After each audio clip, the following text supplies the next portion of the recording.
Olá, amante da língua portuguesa, seja bem-vindo ao nosso especial curso de compreensão e interpretação de textos, teoria e prática, curso ministrado por mim. Sou Fernando Moura, professor de gramática, interpretação de textos, redação e português jurídico. E nós temos de trabalhar o primeiro tópico de todo e qualquer programa. Eu gosto até de me reportar a uma prova para auditor fiscal aplicada em 1982. Primeira questão: assinale a opção em que a divisão silábica está incorreta. Tempos bons que jamais voltarão. Por quê? Qual é a primeira coisa que aparece na sua prova? O texto. E você precisa evidenciar o domínio de diversas habilidades. Aquele que diz para mim: Fernando, eu sou bom em interpretação de textos, basta ter um bom vocabulário. Não é bem assim. Aquele que me diz assim: Fernando, eu sou bom em interpretação de textos, basta identificar as ideias essenciais e as ideias secundárias. Mas aquele que me diz assim: Fernando, eu tenho deparado nos últimos concursos públicos com muitas questões relativas ao texto que eu não domino. Então é exatamente isso. Porque com o desenvolvimento da linguística textual e também com os estudos da teoria literária, das relações discursivas e da tipologia textual, compreender e interpretar textos são atos que exigem de você, candidato, uma série de habilidades articuladas. Esse é o meu propósito na primeira aula. Então, na aula de hoje, eu quero falar sobre os tópicos do programa e quero provar a você que você precisa saber muitos detalhes ainda na sua vida a respeito do texto. Outro detalhe: tem de tomar cuidado com algumas orientações que eventualmente você recebe. Leia o texto 3 vezes. A primeira vez para ter contato com o universo das palavras, a segunda vez para verificar o que está logicamente implícito e a terceira vez para circular os elementos de coesão. E você não conseguirá resolver as provas de conhecimentos específicos e talvez não conseguirá fazer a sua redação. Basta você se lembrar da prova elaborada pela Fundação Carlos Chagas para o TST. Ou seja, o candidato precisou ter raciocínio lógico e rapidíssimo. Eu quero que você leia o texto apenas uma vez e leia esse texto muito bem, com muita segurança.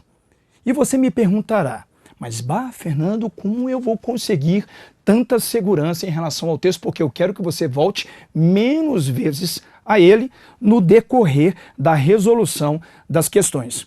Você explorará a estrutura diafórica de todo e qualquer texto que o examinador apresentar.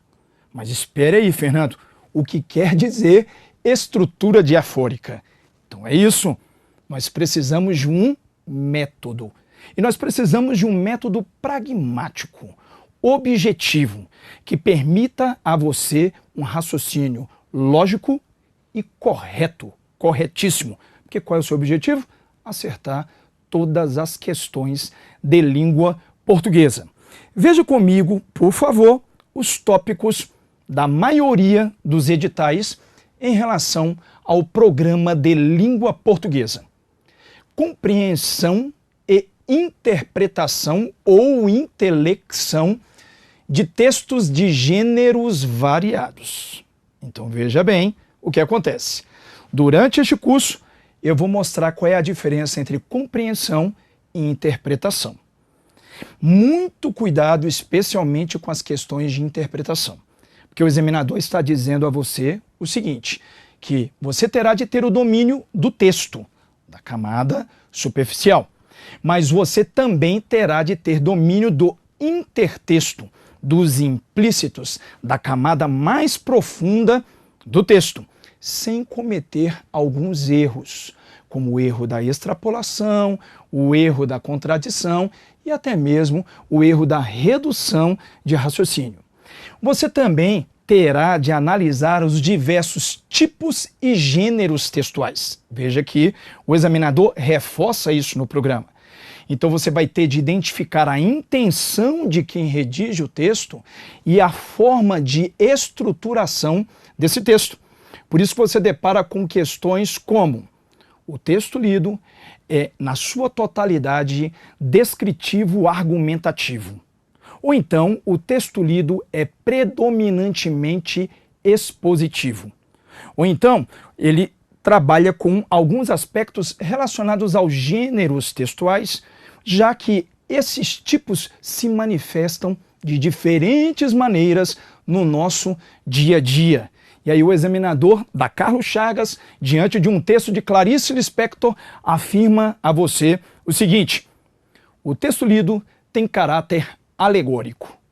E agora, senhor candidato, olhe para mim e diga: você sabe com convicção identificar um texto como alegórico? Como sei que eu estou diante de uma alegoria do ponto de vista literário? Você também terá de dominar os mecanismos de coesão textual, que eu falei a respeito da linguística textual. E hoje, então, todo examinador quer saber se o elemento destacado no texto tem função anafórica, tem função catafórica, tem função deitica, tem função deôntica, tem função expletiva, ou então, como aconteceu na prova da Câmara dos Deputados, veja o que acontece. O verbo fazer, na linha tal do texto, tem função vicária. E aí, senhor candidato, você que diz que domina toda a realidade do texto, sabe articular o texto, o que quer dizer elemento vicário diante desse elemento tão sério que é o texto? Lembro a você que texto é palavra de origem latina que significa tecido. Então nada ali está solto, tudo ali está costurado. Tudo ali está articulado para produzir os diferentes efeitos semânticos de acordo com o desejo de quem redige esse texto. Então, eu quero que essa ideia de articulação esteja bem clara já neste primeiro momento, para que você entenda também todos os processos de coesão aqui comigo. E você terá de evidenciar também o domínio dos elementos de referenciação. A palavra tal, na linha tal do texto, tem como referente a palavra tal, na linha tal do texto. Já deparou com esse tipo de item? E às vezes você se perde em relação a essas referenciações, a essas conexões. Substituições e repetições, vamos falar aqui sobre substituição lexical. Então, veja, para compreender e interpretar textos, é necessário que eu tenha um excelente léxico internalizado. Eu vou usar muito essa palavra durante o nosso curso. Fernando, o que é léxico mesmo? Eu vou dizer o seguinte para você. É o conjunto de palavras existentes em um determinado idioma. Então eu pergunto, você domina todo esse conjunto de palavras, de vocábulos existentes em nosso idioma? Ninguém. Ninguém domina a totalidade, o léxico, o potencial. Nós dominamos uma parte desse léxico. Eu espero que essa parte seja mais ou menos assim. Em vez do todo, pelo menos você tem de ter um bom léxico internalizado. O léxico internalizado recebe o nome de vocabulário e a todo momento o examinador testa o seu vocabulário. E você me pergunta, Fernando, como enriquecer o meu vocabulário? Por meio da leitura de bons livros, boas revistas, bons jornais, bons artigos, até mesmo da internet, porque na internet tudo precisa ser filtrado. Você também precisa dominar os processos de formação de palavras. E aí você vai identificar também o sentido dos radicais, dos prefixos, dos sufixos gregos, latinos. Isso ajuda também a entender a palavra quando você fizer a decomposição dela. De qualquer forma, ler é sempre recomendável. Você precisa ter esse hábito. Vamos falar sobre elementos da linguística textual, com bastante propriedade, e vamos visitar diversos aspectos da teoria literária para que você tenha condições de analisar o texto com segurança e acertar todos os itens propostos pelo examinador. Então, para exemplificar tudo isso que eu explicitei inicialmente, venha comigo, veja o que acontece em prova. Então, você verá aqui, por exemplo, um texto, então vamos para a prática, um texto apresentado pelo SEBRASP para a prova do Ministério Público da União. Como eu disse, eu quero que você leia o texto apenas uma vez. Claro que nós teremos de seguir um método, porque eu vou ter de falar sobre coesão lexical, coesão gramatical, até chegarmos à estrutura diafórica do texto. Eu quero que você ensaie. Se hoje fosse a sua prova, como você se comportaria em relação ao seguinte item? Temos aí um texto de Fernanda Leão de Almeida, A Garantia Institucional da Proteção dos Direitos Humanos. Leia comigo, por favor. Pensador francês do século XVIII, Montesquieu situa-se entre o racionalismo cartesiano e o empirismo de origem baconiana, não abandonando o rigor das certezas matemáticas em suas certezas morais. Porém, refugindo às especulações metafísicas que, no plano da idealidade, serviram aos filósofos do pacto social para a explicação dos fundamentos do Estado ou da sociedade civil, Montesquieu, procurou ingressar no terreno dos fatos. Muito bem. Aí você, olhe para mim, você pensa o seguinte: Fernando, quer que eu seja sincero? Eu nada entendi desse texto. Veja que a linguagem é de excelente nível. E você vai dizer assim, mas hoje, Fernando, eu faria um concurso em nível de 2º grau. E você sabe que não é bem assim, né? Hoje, os concursos apresentam sempre um bom nível. Vamos ao item para que eu faça as considerações devidas. Vamos lá. Com base nas ideias contidas no texto, julgue o item a seguir.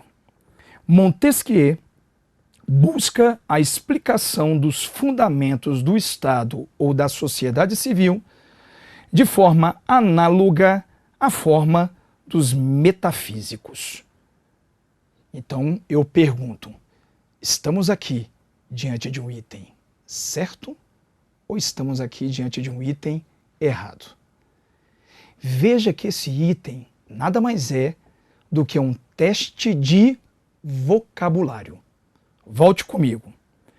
O texto diz o seguinte: porém, refugindo às especulações metafísicas que, as quais? Esse que retoma as especulações metafísicas.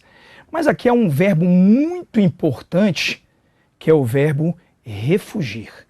Então veja bem que a autora do texto, Fernanda Leão, usou aqui o verbo refugir, que é transitivo indireto, refugir a algo. E refugir a algo significa, na verdade, desviar-se de. Desviar-se de.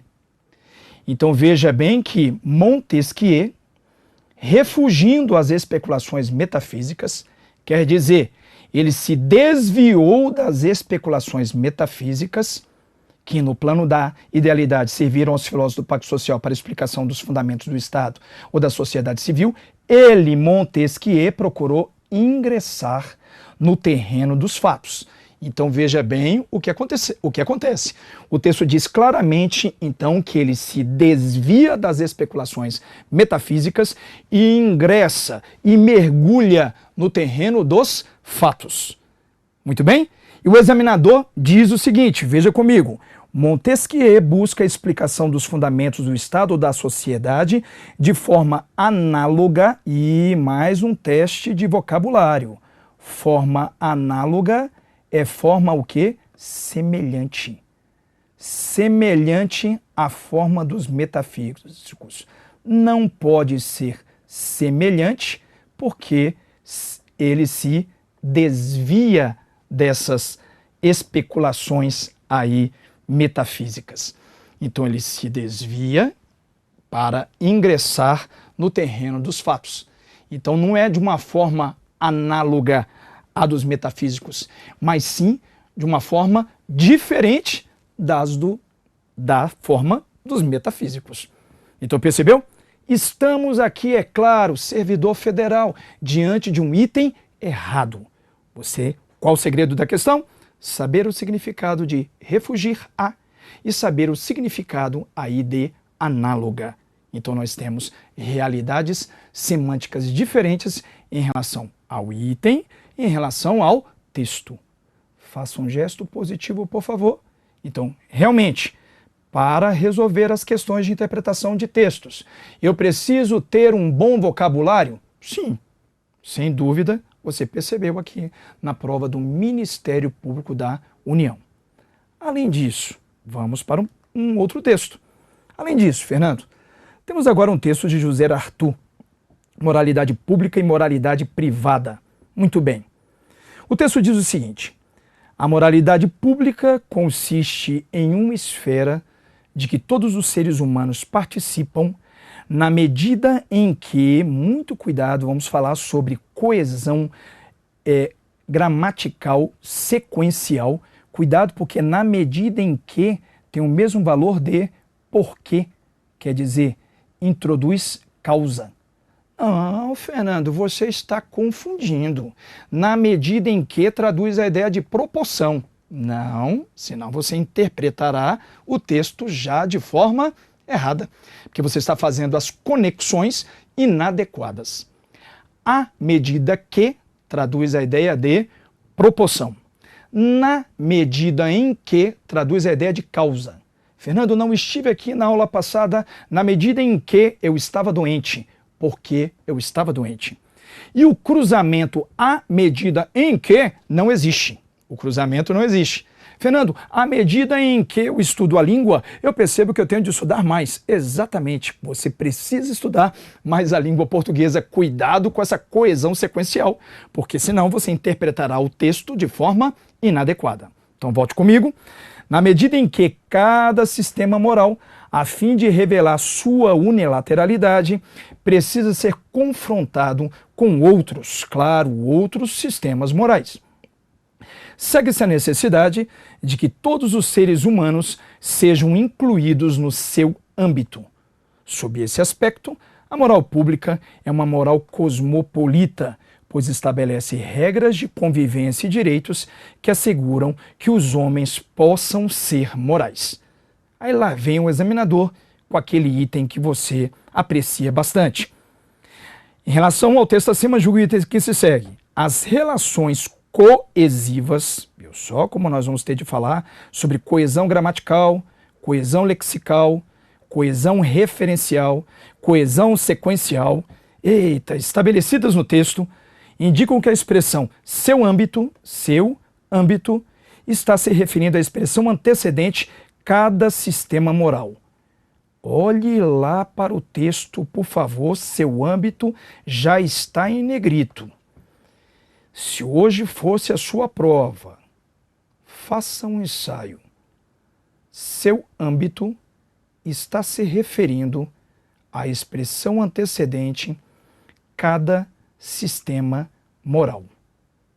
Eu vou voltar aqui em na medida em que cada sistema moral, a fim de revelar sua unilateralidade, elemento de coesão gramatical, pronome possessivo, sua unilateralidade. Unilateralidade de quê? De cada sistema moral. Perfeito, então veja que o pronome sua aqui está concordando com unilateralidade para retomar a unilateralidade de cada sistema moral. Ele continua dizendo que precisa ser confrontado com outros. Segue-se a necessidade de que todos os seres humanos sejam incluídos no seu âmbito. Veja bem, seu âmbito. Há dois elementos aqui importantes, por favor. Primeiro elemento importante, o pronome, coesão gramatical. Segundo elemento importante, o substantivo âmbito, coesão o quê? Lexical. Como assim? Você precisa, volte aqui para mim, explorar o léxico. Você precisa perceber as substituições que o redator faz durante o texto. O que eu quero dizer com isso? Volte comigo. No início ele disse assim: a moralidade pública consiste em uma esfera da qual todos os seres humanos participam. Então este que aqui pode ser substituído por a qual, e aí de mais a qual, da qual, porque ele está retomando uma esfera. E depois então ele usa uma palavra que está no mesmo campo semântico de esfera. Em seu âmbito, em sua o quê? Esfera. E de que esfera nós estamos falando? Da moralidade pública. Então a moralidade pública consiste em uma esfera de que todos os seres humanos participam. Então todos os seres humanos sejam incluídos no seu âmbito, na sua esfera, na esfera da moralidade pública. Veja que você tem de ter o domínio de coesão gramatical e de coesão lexical. É uma exploração de domínio do seu vocabulário e do vocabulário também utilizado no texto. Tanto é que a redatora prossegue assim: sob esse aspecto, a moral pública, então ela volta a tratar da moralidade pública. Então, seu âmbito não tem como referente cada sistema moral. Seu âmbito tem como referente a moralidade pública. Portanto, estamos diante de um item errado. Estamos aqui, servidor federal, diante de um item errado. Percebeu quanta coisa boa nós vamos precisar estudar? Percebeu que você vai ter de explorar a cadeia coesiva de todo e qualquer texto que você lê? E eu quero que você leia quantas vezes? Uma, e muito bem. Eu quero que você leia uma vez só e muito bem. E eu tenho certeza de que você terá um excelente desempenho. Mas eu não terminei. Eu quero que você veja comigo uma última situação. Qual é a última situação? História para ninar executivos. Veja, eu destaquei aqui um parágrafo da revista Exame e Prova elaborada pelo SEBRASP para o Tribunal de Contas da União, onde você irá trabalhar logo logo, se Deus quiser. E lá vem o examinador com a seguinte proposta: a respeito das ideias contidas no texto, julgue o item que se segue. O texto classifica-se como uma fábula ou um apólogo por atribuir a seres inanimados características de seres humanos. Então veja bem, ele quer saber de você, senhor candidato, se nós estamos aqui diante de uma fábula ou se nós estamos aqui diante de um apólogo. Você até vai se lembrar desse gênero que é a fábula, mas talvez você não se lembre de um gênero que é o apólogo. Eles se assemelham bastante. Ou então o examinador poderia dizer a você que esse texto tem caráter alegórico. Então eu vou ler o texto e você dirá para mim se o item é certo ou errado. Se temos fábula, se temos apólogo, ou então se temos um texto de caráter alegórico. Havia um pastor chamado Pedro, como aliás se chamam todos os pastores de histórias como esta. Ele tinha um jeito todo especial para cuidar de seu rebanho. Até parece que os bichinhos reconheciam esse talento e o admiravam por isso. Acho que se pudessem falar e escolher o próprio pastor, sem dúvida Pedro seria o favorito. Ele sabia criar um clima organizacional muito especial, como, por exemplo, dar nome para cada carneirinho e ovelhinha, respeitando os hábitos e costumes de cada um. Bacana, então, esse pastor chamado Pedro, que cuidava de um rebanho com um jeito todo especial. Veja que o título do texto é História para Ninar Executivos, retirado da revista Exame, que é uma revista voltada especialmente para executivos. Então, o que essa história, essa narração tem a ver com esse contexto, Fernando?